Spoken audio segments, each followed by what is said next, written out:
So this morning, I have the pleasure of introducing to you our Senator Bob Corker. Tennesseans overwhelmingly re-elected Bob Corker to the United States Senate in November 2012. He is a ranking member of the Foreign Relations Committee. Stay tuned on possibly a title change there coming very soon to chair. And an active member of the Banking, Housing, and Urban Affairs Committee. Corker was a successful businessman before serving as Tennessee's Commissioner of Finance and as Mayor of Chattanooga. And of course, one of the accomplishments for which he is most proud, where it concerns economic development, is that he was an integral part of bringing the Volkswagen plant and all of its resultant new jobs to the great state of Tennessee. So please, without any further ado, help me welcome our U.S. Senator, Bob Corker.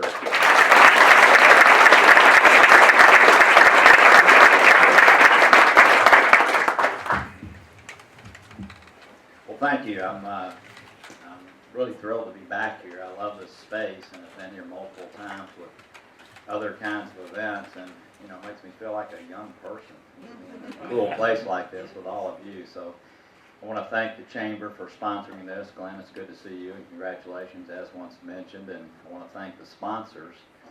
What I'd like to do today is really talk about mostly what you would like to talk about. I'd like to make a few opening comments, but what I found, especially in this setting, the way it's set up and the type of people that come here that are so energetic and building great companies and interested in what's happening not only here in the state but here in the country and around the world, it's best to just take comments and questions from the audience. So let me start by saying, it was alluded to that Tuesday night, obviously things changed a little bit, and a lot of people, I was at an event 2 days ago in Knoxville. It's an outdoor event. There were 700 people there. It was really neat. It's kind of cold. But, people were asking me, Corker, are you giddy about what happened on Tuesday night? And the answer is no, not at all. I think most of us feel a tremendous sense of humility, if you will, that what's happened is the voters of our country, rightfully, very frustrated with the lack of progress in Washington. And it's a fact. I mean, we haven't dealt, from my standpoint, with one issue in the 8 years that I've been there in a way to solve it. We've been skating, kicking the can down the road. It's just been incredibly frustrating. And so, voters were rightfully so, and by the way, it's even more frustrating if you're on the inside and you want to see these problems solved and you continually put solutions out there to make that happen. But voters said, look, we're over this. We want to see something different. We want to see the nation move ahead. In fairness, tremendous disillusionment with the leadership of our president added to that, and hopefully there'll be a message sent there to and a reaction that's appropriate. But I think for those of us, I've been in the Senate for 8 years, never been in the majority, and I think for most of us, especially who will be in positions like I likely will be in here very shortly, tremendous sense of humility and desire to want to make sure that over the next 2 years we really move our nation ahead and address the big issues of the day, or at least begin to. So I want to thank you for allowing me to be in the position I'm in. I got it this morning and read the clips like I do daily from all around the world. And obviously people are taking note of the changes, foreign policy, armed services, those type of things, and how it's going to affect relations around the world. And again, I want to thank you for the great privilege of being able to shape that, at least from the Senate standpoint. To me, there are three issues that I think are so important right now for our nation to address. One is, and just to give you some context, I've been to 64 countries on your behalf since I've been in the Senate. I think most of you know that I built shopping centers, in 18 states around this country.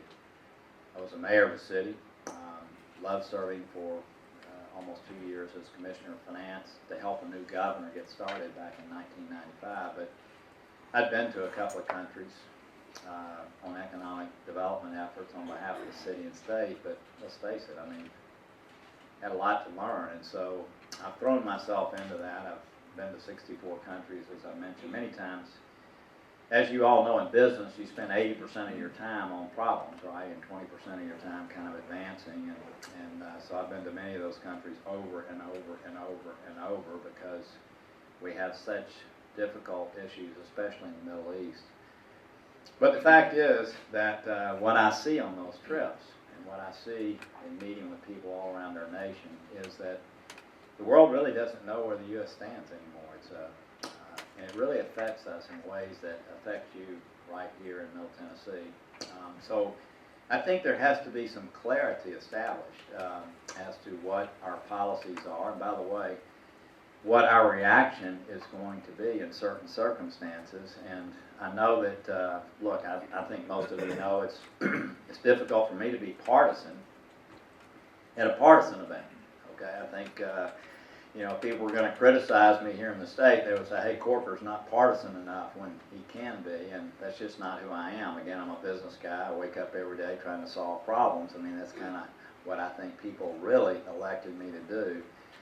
But one of the low points, I think, in our nation's foreign policy, the lowest that I can remember in the 8 years I've been there, is when the red line was crossed in Syria and nothing happened. And I can just tell you it reverberates all around the world. I'm absolutely convinced that's why Russia's felt the free pass to do what they're doing in Ukraine. I feel like that's why China has been so pushing it forward. I think most of you know I was in Southeast Asia just recently, and there's just roiling that part of the world where China took a map. There were thousands of years of history and determined what territorial waters were and what they weren't. Just took a magic marker and drew 9 dashed lines to say this is ours now. And there are ways for us to appropriately counter that. I think one of the best ways for us to do that is through robust efforts to accomplish what's called TPP, a trade agreement, which is really counterbalance their economic dominance in the region. But certainly when I get back, which will be next Wednesday, we're going to begin the effort to do some of those things, to clarify, but also to push us ahead in ways, by the way, that don't involve boots on the ground. They just involve us being very proactive and clear about what our policies are. Secondly, the economic issues. I know this part of our state is, as always, doing better than every other place just because of what happens here. I mean, this is an incredible county that I'm sitting in. I mean, it's an amazing place, and Middle Tennessee in general is outstanding. I have a daughter who sells real estate, and God, just amazing what's happening here. And I know sales are up 22%, and just an incredible place for all of you to do business. But as a whole, let's face it, Congress really hasn't done those things that we should be doing to push along economic growth. Today, the numbers came out pretty good, by the way. Unemployment's at the lowest level it's been since 2008. Obviously, there's still great concern about workforce participation. Some of that is driven by demographics, no question, but we've got to do a lot better relative to people actually participating, and that's affecting the low unemployment numbers that we saw today. But the fact is, most of our economic policy really has been the Federal Reserve, hasn't it? I mean, it's just been, Ben and now Janet and others, dealing with monetary policy. We have not done the things, nothing have we done to really cause economic growth and environment. An environment is what we create. You're the ones that create the jobs to really flourish here in our nation. So, obviously one of the first places we need to look is some of the regulatory overreach that has taken place. That, I think back, my roommate in college, Bob Talbot, standing in the back, I realized I was in the building he works in, and when I walked in and asked him to come up, but I went in business when I was 25 years old, and just loved being in business, loved it, loved the energy, loved the growth, loved everything about it. And back in those days, gosh, if you were in business, it was a big deal. I mean, you were, and when you created a rapidly growing business like many of you are doing, I mean, it was heralded. And it seems today just the whole tone around business is very negative, and it seems like that almost everything Washington is doing is really putting headwinds in your face instead of enabling and encouraging even more productivity.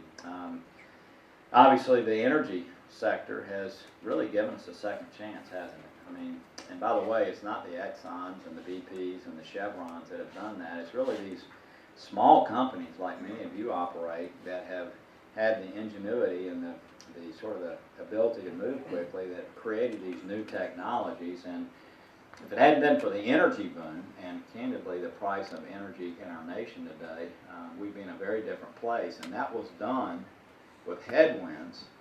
And so if you think about us actually maybe, creating an environment where you guys feel supported and enabled, we actually put policies in place, do some tax reform. We have a situation right now where many of the larger global companies are wishing to move from the United States to other places because of our, what I would call really idiotic territorial tax system that we have, one of two industrialized countries in the world to have it, and obviously the largest by far. And so, what these companies are wishing to do is to go to other places. They still, by the way, would be investing more money here because they'd have lower tax rates. But I've got friends on the other side of the aisle that want to create a policy like a song I used to listen to when I was in college, Hotel California. You can check in, but you can never check out. Y'all remember that? So we have, seriously, we have people who say, well, here's what we need to do. We need to say that if you're domiciled in the United States, you can't leave. Where what we ought to be doing is looking at tax reform and not only wishing, helping companies who want to operate here operate more productively, but causing others who want to locate here, isn't it? I mean, isn't that what you typically do when you want to grow an economy? But there are numbers of things that I think we will begin to address. I'm excited about that opportunity. I want to mention one more that's not so exciting, and that is an issue that none of you got up this morning thinking about, an issue that almost never makes it into the central discussions because it's such a tough issue. But I still believe that the greatest threat to our nation today, by far, is our inability to deal with the fiscal issues.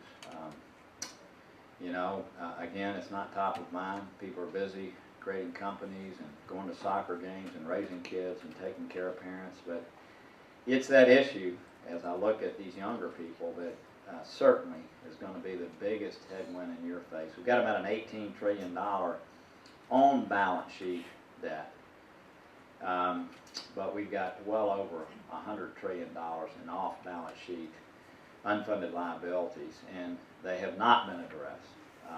And we've got to begin doing that. Now, I will tell you, on an issue like that, it takes presidential leadership. It just does. It takes both parties sitting down to resolve that. It really does, because when you start tinkering with those things, you want to make sure that what you do is something that will be in place for a long, long time.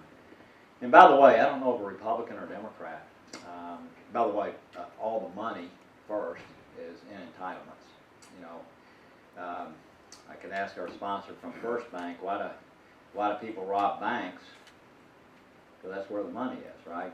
Well, all the money in our country today is in entitlements. Each year right now, Congress, we spend about $3.8 trillion of your money each year. About $1.05 trillion of it is stuff we actually say grace over each year, where we actually vote on it. Half of that's military, half of it's other things that you know about. The other $2.8 trillion is on automatic pilot. I don't think many people in our nation realize that. Automatic pilot. You show up at the window and you get it. And, we've got to begin dealing with those issues. And I don't know of a Republican or Democrat that wants to jerk the rug out from under seniors on any of these issues, or others. But y'all know, because you're smart and you understand about actuarial assumptions, you can begin to make just some small tweaks, and something as large as our nation is, something as large as these entitlement programs are, can be corrected over time. And as long as people know that that's the direction we're heading, it makes a huge difference. I'll tell you, I was in Japan and South Korea and China, but I want to speak to our two friends first. right after we had new leadership there, and just about a year and a half ago, something like that. And as I sat down with President Pak, we have 28,500 troops out there in South Korea. We've got, Japan, obviously a great ally. Abe was just elected prime minister. And I got to tell you, the thing they focused on with me, here I am, leading foreign policy mission, if you will, with our fiscal issue, because they're concerned about whether we as a nation over time are going to be able to honor the commitments that we've made to them, security-wise, but also to others. So I just want to say, with this next 2 years, to me, what this means is an opportunity for me. I'm 62 years old. Bless you, Kim. I'm 62 years old, and I feel like I'm part of a generation that thus far has not done the things that we need to do to make sure that we leave our nation in a better place. Be the first generation, really, to have done that. And I look at these next 2 years as an opportunity, especially on these fiscal issues, but others, to really begin to address those issues in such a way that we live up to the standards that other generations before us have left us and lived up to themselves. So with that, I'll stop. And again, thank you for this great opportunity to be with so many smart, hardworking, upwardly mobile people that make such a difference here and in our state. And I look forward to your questions and comments. Okay. Yes, sir. You first, go ahead. You mentioned entitlements and job participation, and obviously it seems like when there's more entitlements, there's less job participation because people just hang out. But I remember back in economics classes where a lot of times we pay people to stay home because otherwise they'd be out causing ruckus. And crime is down. Do you believe that that is working now? I mean, it's expensive for us, and we're all frustrated because we're working hard, and our money is going towards letting people hang out at home. But they're not. We'd like to think that our guns are keeping the crime stats down. Or that might not be the case. Do you think we're buying down the crime with these entitlements? It's an interesting question to raise, and there's no doubt, I think, in decades past, things were thought of in that manner. I think, to me, I get back to the essence. What we're doing is we're slowly bankrupting our country, and so regardless of what some of the intended benefits or not benefits may be there, we've got to change that. I will say that, again, while especially here there's so much happening, I talked to people. I was on the phone yesterday with a trucking executive, got 32 great paying jobs. He was telling me they just raised pay for truck drivers substantially. I mean, it's amazing what the number is.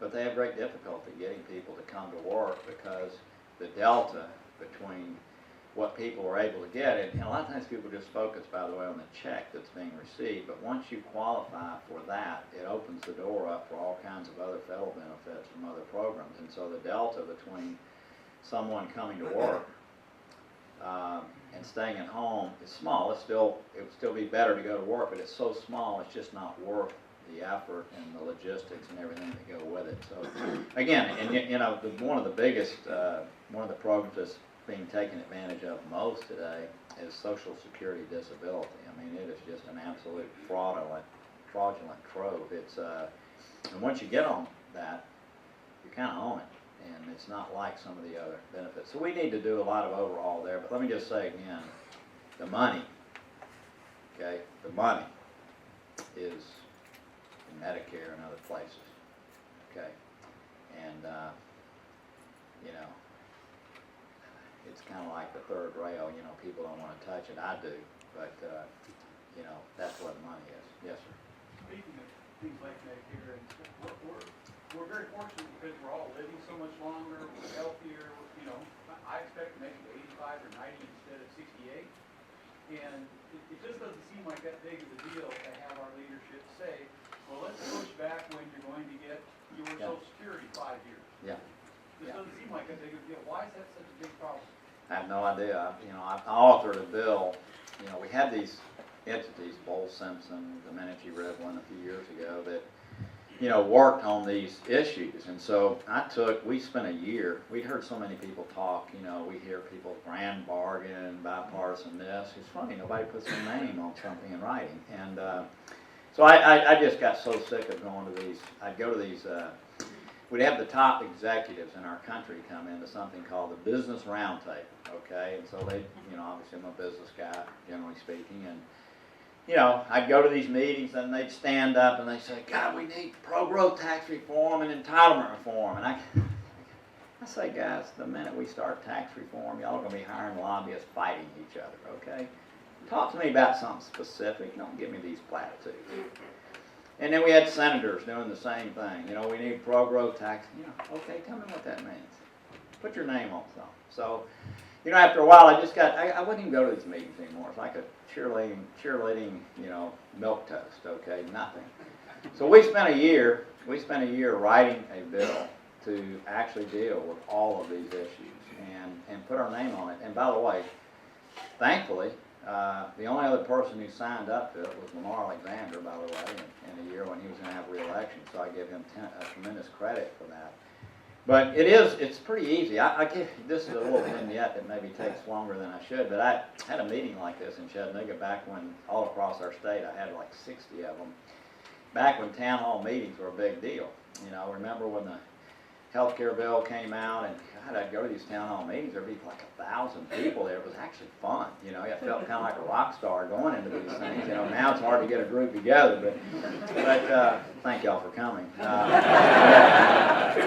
But I remember being at this, I had these charts up, and I had a proposal at the time to cap spending as a percentage of GDP, and it was actually help again many of the discussions that are taking place. And I sat there talking about all this, and there was a man on the front row who was, I could tell, just cheering me on. God, he loved everything I was saying. So then I got to Social Security, and I noticed the veins on his neck just started, popping out. And, when you go to these meetings, you actually like to have some controversy, just for what it's worth. It makes it more fun if you're in my position. And so when it was over, I knew he was upset with me, so I called on him first. And he said, Senator Corker, I like what you, I cannot believe that you would consider raising the age on Social Security. It's just incredible to me that would be one of your proposals. This guy looked like he was 76, 77, 78 years old. And I said, sir, the proposal is to raise the age by 1 year from the year 2027 to the year 2050, just a little at a time, 1 year. Now, no offense, but I just don't think this is going to affect you, okay? But I mean, until you get out and sort of explain to people that you're just tweaking, right? I mean, these small changes make huge differences, as you know. So, yes, sir, we can do some of those things. Yes, sir. Recently, the Secretary of Transportation for Tennessee had put a lot of road projects and things on hold. Yeah. Especially that affects this area, we're all used to sitting in the car a lot. So, and I know you've had some proposals or some discussion about the infrastructure and how we're going to pay for the highways and things that we have to have. And so, could you kind of talk about that some? And money's always an issue, but something's got to happen with the infrastructure. So a great example of Congress kicking the can down the road. Since 2008, first of all, we have a road program in the United States that is a user fee-based program, and the money goes into a trust fund. And that trust fund, and this is one of those trust funds that really exists, okay? And that trust fund funds a big portion of the transportation that takes place around the country, and usually states have their own transportation program also. So we have a gasoline tax and a diesel tax that hasn't been changed since 1993. And by the way, it's a per gallon tax, unlike here in the state of Tennessee where we have a sales tax. So if a gallon of gasoline goes from $1 to $3, let's say a gallon of milk, then you actually have more revenue coming in. But when it's a per gallon deal, it's sort of stagnant, right? It doesn't grow because. So since 1993, this user fee has not changed. And so what has Congress done? We've had 11 short-term extensions since 2008, 11. So, by the way, do you think highway contractors go out and buy Caterpillar equipment, or do you think they hire? I don't think so. They're kind of wondering where their next meal's coming from, right? So, we've also had 5 transfers directly out of the general fund into the trust fund, unpaid for. It's nothing but generational theft. Total thievery, stealing from future generations to make those of us in Washington look good, because we're never going to end the road program, okay? It's just not going to happen. It's one of those priorities. It's actually one of the few things in the Constitution that we're supposed to do, okay? And so I just find it, I voted against every one of them. I just think it's absolute cowardice. So to me, the solution is, if there's not enough money coming into the trust fund to fund the road program, you either build less roads, which no one is going to do, or it's kind of simple, you increase the user fee. So I proposed, and I got a Democrat to agree to this, I proposed raising the gasoline tax 6 cents 2 years in a row to 12 cents, and it fully funds the road program. I mean, by the way, gasoline in Tennessee is the lowest it's been in years, and the fluctuations, just on what happens on the global market, or somebody worrying about the Strait of Hormuz, I mean, we're talking on average 80 cents a year, 50 cents, 60 cents this year. It's been more like $1.30 in fluctuations, having nothing to do with this. But by the way, let me give you the other side of the equation. Because I know the road program is never going to be ended. Never is it going to happen, okay? What I got the Democrats to agree to is we would cut taxes in another area to offset. I thought it was a pretty good proposal. And it would lessen the general fund revenues. By the way, we have all kind of things there that are of much lesser priority than roads, right? I mean, roads are things that, and it's just been amazing. I don't know what we're going to do. I have talked, I had a huge victory on the Senate floor before we came home, forcing the Senate to deal with this issue before year end. By the way, against leadership on both sides of the aisle. And the House, unfortunately, decided to not take it up and go in a different direction. But a lot of people want to deal with the road program through tax reform. It's just amazing to me. I called, I won't mention names, but I called somebody who's probably most influential on this topic right before the election, because he's on the committee of jurisdiction and say a leader of this committee. And he said, well, Bob, we got to figure out some way to do this so that taxpayers don't realize what we've done. What we need to do, Bob, is we need to, let's put the tax on barrels of oil so people don't realize what's happened. And again, it's just that, I don't know. So I'm sorry, maybe I was born the wrong way. You kind of, like the best way to get from A to B is a straight line. And just explain to people what's happening. And I got to believe, y'all may throw me out of the room, but I got to believe if explained the way I just explained it, where we're going to also, by the way, lower other taxes, but make sure that our highway trust fund is solid for the future, I got to believe that people will be okay with that, especially I think gasoline here is $2.63 today, raise it 6 cents.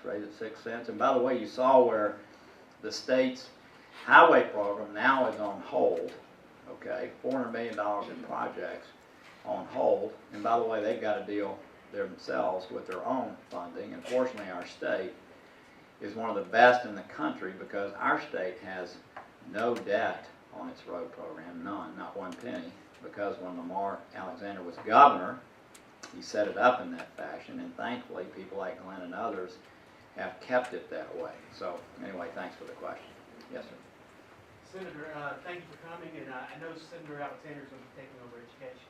Where are we at on ESEA reauthorization? It was supposed to be done in... Tell me what that means, ESEA. Elementary Secondary Education Act. It was supposed to be redone. President Obama was doing Race to the Top. Yeah. In lieu of actually passing legislation to replace No Child Left Behind. Yeah. So, I know one of the first bills Lamar said he's going to bring up is returning all elementary secondary education issues 100% to states, okay, and I think you'll have a lot of interest and support for that. As far as where it sits, I don't know. I got to believe that what's happened with this election sort of changes the dial on a lot of things. And from the standpoint of how Tennesseans feel about education, I would say changing the dial in a very positive way. But as far as reauthorization, I'm sorry. It's not something that has been on my front burner recently, but very much is on Lamar's. Okay. I think it's on their priority. What's that? It's high on their priority list. Okay.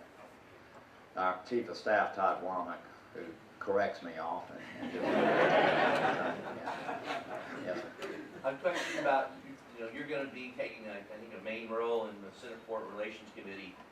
You talk about stability. We want stability domestically, but also internationally. You talk about fluctuations in Yeah, oil. yeah. Obviously, the Iranian question. How are we going to handle this? How are we Yeah. going to address the Iranian question about the nuclear Yeah. option and all of that? I mean, how do you see that playing out? Well, the deadline for the Iran negotiations is November the 24th. And,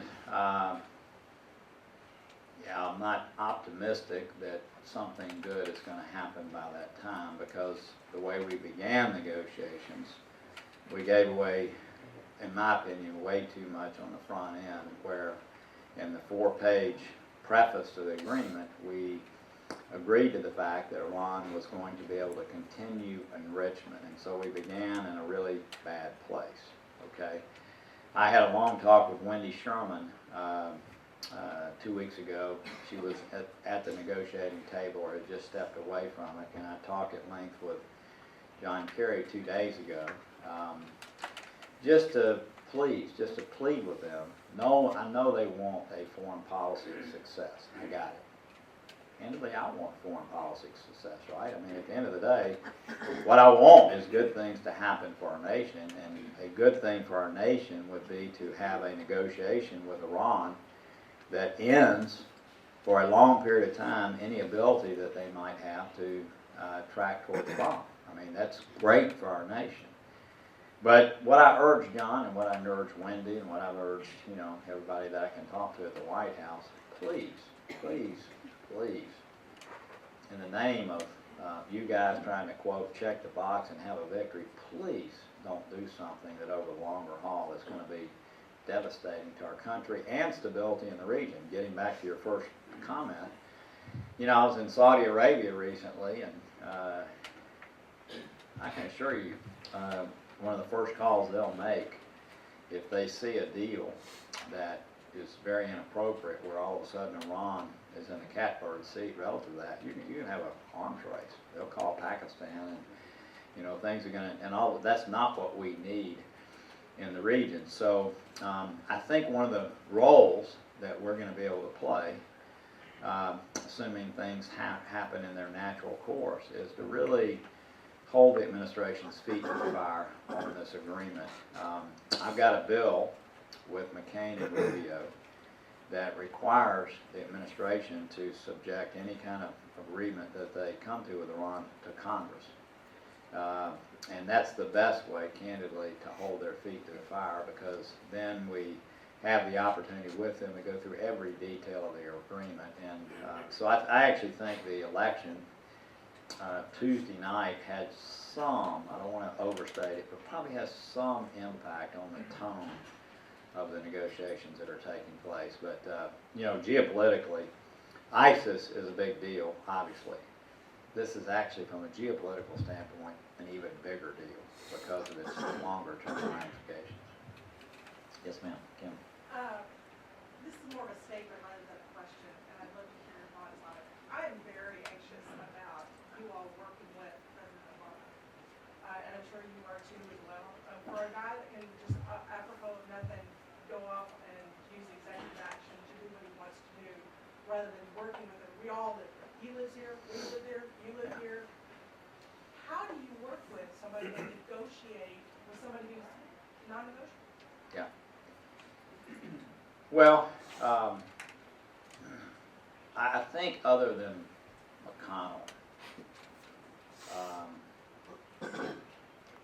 there's probably no senator that has spent more time on our side of the aisle in negotiations or meetings with the White House. And a lot of it has to do with just the role that I play in foreign policy even before this. But also the fact that, you know, on the fiscal issues, I've been the guy leading the charge on our side, negotiating at the White House on many of the other issues. The president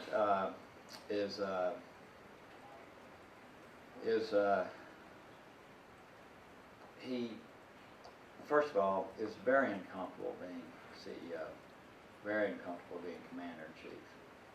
And the things that I'm saying to you right now, I've said to him, I've said to his chief of staff. I mean, it's just so evident that he doesn't really, he just doesn't know what that even means. When you talk with him, and you read this morning where Boehner, there was in the Wall Street Journal today, a long story about Boehner's discussions with him over immigration. And, you know, when you talk with him, especially when he calls you from Air Force One, which is where a lot of the conversations take place, it's a monologue. He doesn't really give you a chance to, it's an amazing thing. It's almost as if he's reading a script. Todd's listened in. Sometimes we put him on the speakerphone when he's doing that. And it's just, I'm sorry, I know we have R's and D's in this room. I know it's probably just because of where I am. Not that many D's in the room, but thank you all for coming.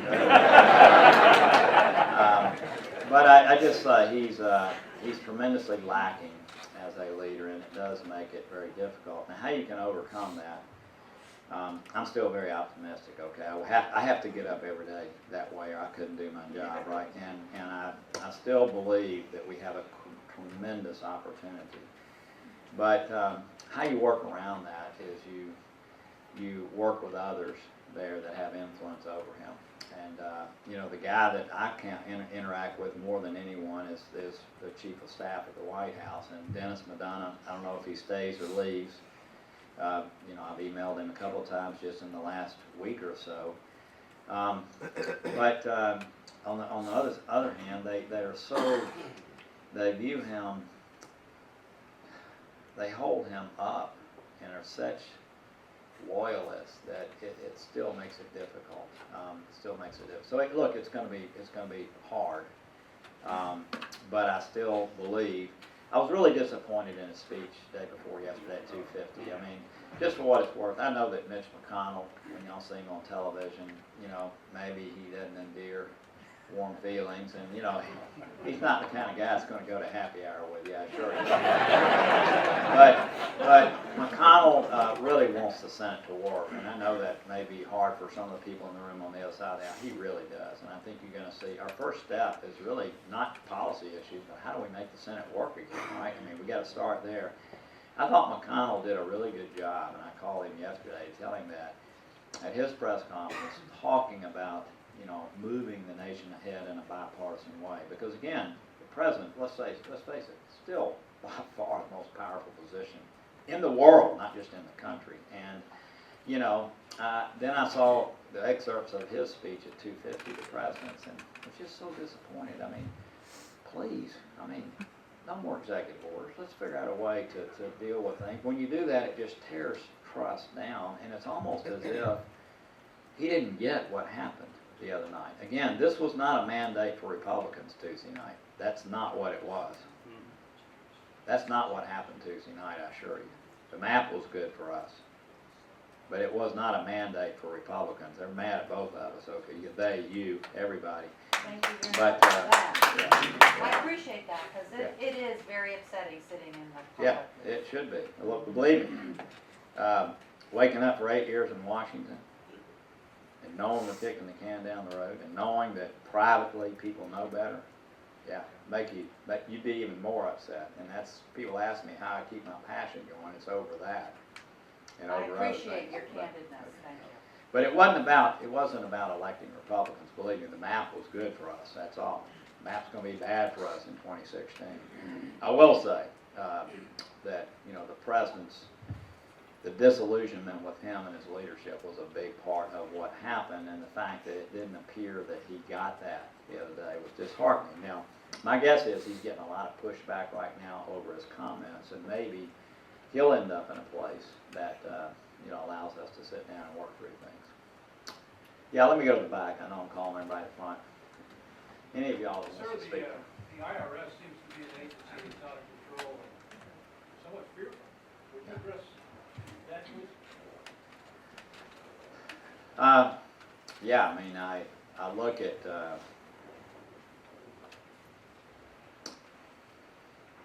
mean, you know, we empowered the IRS through the healthcare bill even more fully, right? Look, I mean, it's the role of Congress is to do tremendous oversight and to ensure that these agencies don't end up doing what they're doing through political motivation. And, you know, we just have to we haven't been doing that on the Senate side, obviously. It's only been occurring on the House side. And I just say all of these agencies, you know, the big problem, overarching, forget just the IRS or anything. One of the big problems we have in America today is government's just too big. It's just too big. I mean, you can't, it's just sprawling. I mean, it continues to grow, and candidly, it's grown under Republicans, it's grown under Democrats. I mean, it's not just growing. And, you know, it's hard to manage. You get these people in powerful positions, and they end up able to command. By the way, here's what happens. They listen to their president. He may not even give a directive, but they listen to what he's saying, and then they feel like they're being good soldiers, and they go out and do things, and you don't have any way to reel them in. So again, I just think we've got to be tremendously vigilant in the oversight responsibilities that we have. Yes, sir. Well, first of all, I want to applaud you. My son and I had a chance to visit Washington and heard you firsthand stand up for fiscal responsibility. So thank you for that. I encourage you to continue to do that. Thank you. Secondly, as business leaders, uncertainty is the big problem for us. And so as we come through the changes in the election, what more uncertainty do we see for healthcare, for specifically the healthcare that we have been planning for and investing for? Do you see those things changing drastically as we go into the next year? So, you know, as I've already stated, you know, the president's still the president, and he has this pen that does vetoes, okay? And so anybody who thinks that, you know, the health care bill is going to be repealed over the next 2 years maybe needs to go back to elementary school and count, okay? It's just, you know, it's not going to happen. And look, one of the things that disappoints me most is having elected officials that will stand up and overcommit and say certain things are going to happen. Look, it's not going to happen, okay? So, you know, what will happen, I hope, and let me go back to the Senate. If we end up with 54 votes, which it looks like we may by the time Alaska's counted and the Louisiana runoff occurs, maybe we'll end up with maybe 53, who knows, 54, 53. Remember, to pass anything meaningful out of the United States Senate, let's say there's 53 votes, you've got to have 7 Democrats. That's a starting point, okay?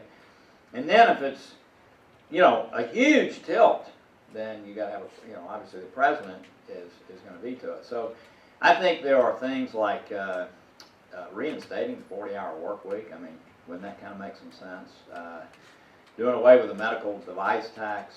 I mean, there's numbers of things that I think we can begin to chip away with, and it's not until, and I know this is disappointing to people, but until you have a president who's willing to look at things in a largely different way, most of the changes that you're talking about on the health care bill are tweaks. But let me tell you, we turned our insurance companies into utilities, didn't we? I mean, it's just, that's the part. And what's amazing, people are finally figuring out, you know, most of our lower to middle income citizens have signed up for the bronze plan because it was the most inexpensive. And what they're realizing is the bronze plan, and by the way, I predicted this, I said this, you know, but the bronze plan has such a huge deductible that they can't afford to go to the physician, and they get a few things covered, but if there's anything serious, they're hugely in the hole. So anyway, there's a lot that needs to be done. It was not well thought out. It had zero Republican buy-in. And by the way, again, one of the things we should all know, if you're going to do something that is transformative in our nation, and I get back to entitlement reform or anything else, it's best to do it in a bipartisan way so it will stand the test of time. This will not stand the test of time as it is.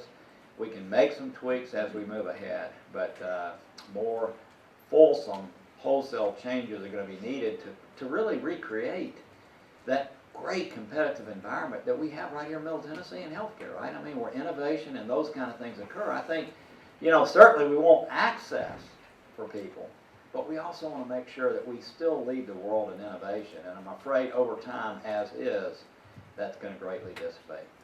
Yes, sir. Political question. Who are you encouraging to step forward to lead the Republicans in 2016? So Fred's asking who I'm encouraging to step forward and lead to run for president in 2016, and I am encouraging someone, and I'm going to keep that to myself. I don't know. You know, I think we'll have a much better sense by the end of the year what's going to happen. I just think it's best. Is he a governor?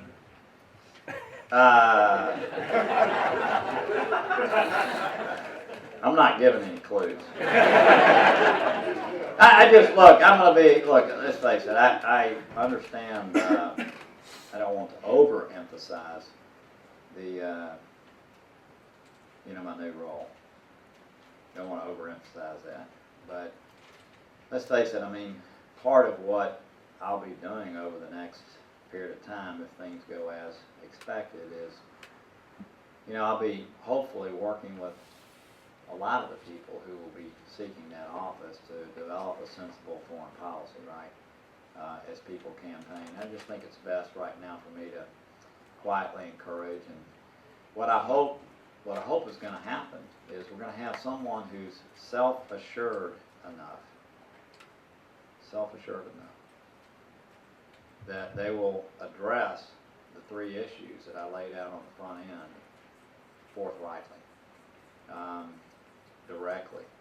They'll have enough strength behind the effort that is taking place that they will be able to talk to people in a real way. Let's face it, I mean, I'm sorry, I watch closely people are maneuvering to run. I'm sorry. It's so disappointing. I mean, they see the parade going here and they try to jump in front of it, and then, the parade heads over here, and so they're all scrambling to jump over here. I don't know, it's not leadership. And demagoguing on the immigration issue, I'm sorry. How many of y'all think, by the way, we're going to round up 12 million people in this country and haul them across the border? Pretty smart group. Yeah, so why don't we finally deal with that issue, okay? I mean, that's amnesty, is it not? By the way, it's 12, it'll be 14 in 2 years, it'll be 16. I mean, the people who are creating amnesty in our country are the people that stick their head in the sand and are not willing to try to deal with this issue in some way. Look, it infuriates people, I got it. But this is a group who doesn't lead with their heart, into, you kind of use your head. And I'm sure I irritated about half the room saying what I just said. But I just hope that we'll have a leader, somebody that will run that's a leader, not a follower. What I see so much of as I watch up close in person is a bunch of followers, okay, who want the job so badly that they're willing to say almost anything to put themselves in front of the train. And you found Hillary Clinton doing the same thing the other day in front of Elizabeth Warren. I know she doesn't think this way. I know her really, really well. But for her to say that businesses don't create jobs, what? And so, but she was with Elizabeth, right? And so she wanted to, sort of kowtow to Elizabeth. And we've got people on our side of the aisle that do the same thing, unfortunately. And that's not what we need for a president. We have time for one more question, Senator. I'm not going to call. We've talked about entitlements a couple of times, and you brought up cuts, and I think everybody here believes that cuts are necessary, but I guess my question also goes to policies. I read an article the other day that Medicare is paying for prescriptions for deceased patients. Yeah. Talked to a young man the other day who went and got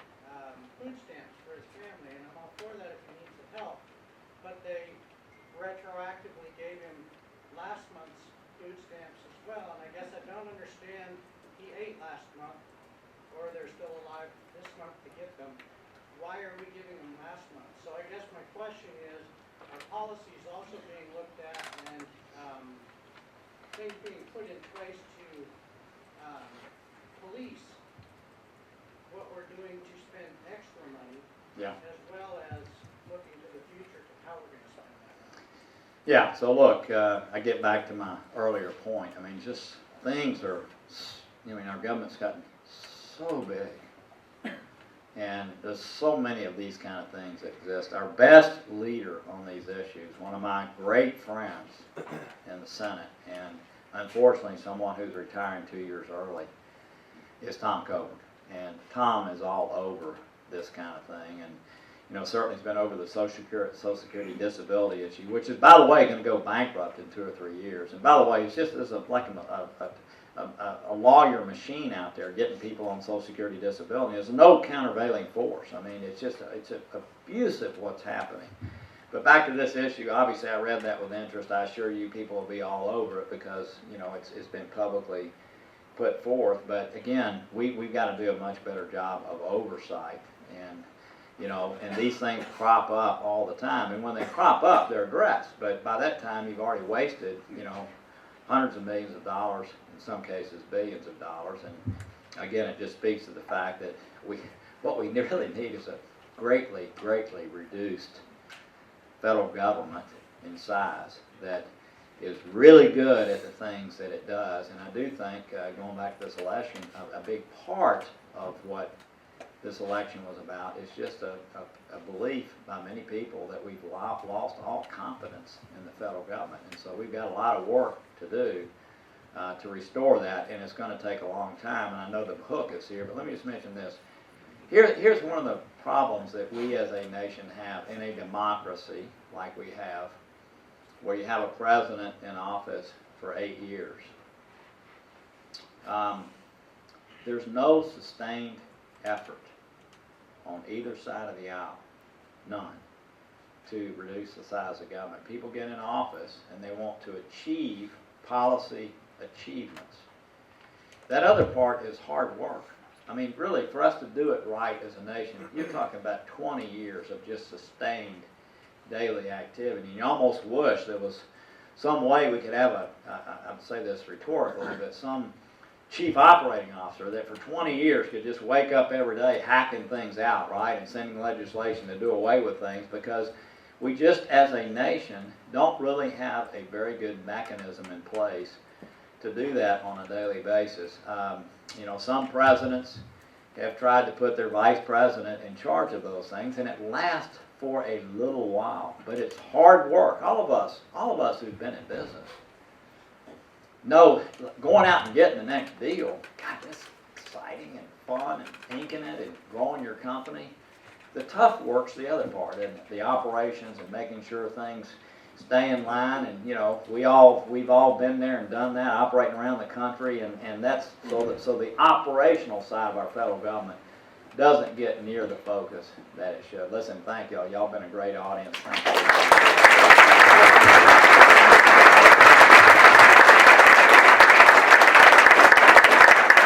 Thank you so much, Senator, for your words. We really appreciate that. My name is Matt Large, and I'm the president and CEO of the Williamson Inc. And as someone with a former career in politics, it is refreshing to know we have a statesman representing us in Tennessee. It's a great thing. It's a really great thing. So thanks for your words today, your willingness to speak, and everything that you do for us in Washington. We appreciate that. I just have a couple of announcements today. If you notice in your program, the only thing I'm actually going to mention is our annual meeting, and if you like hearing about economics today, we actually have the U.S. editor of The Economist who's going to be our keynote speaker for our annual meeting in 2 weeks. It's November 19th. It's the factory. You can sign up online. You can see Abby today, but we'd love to have everybody there. It should be a fantastic presentation. I'll talk about what's happened in the economy in the last year, what's happened with the chamber, and our speaker, Robert Guest, will give us an overview of what's happening globally. And Mike, I know you asked the question about risk and uncertainty. I'm sure we'll be addressing that at the annual meeting coming up. the other thing that I just want to mention today, I know there are a lot of people here today. There are a lot of people that are guests that aren't members of the chamber yet.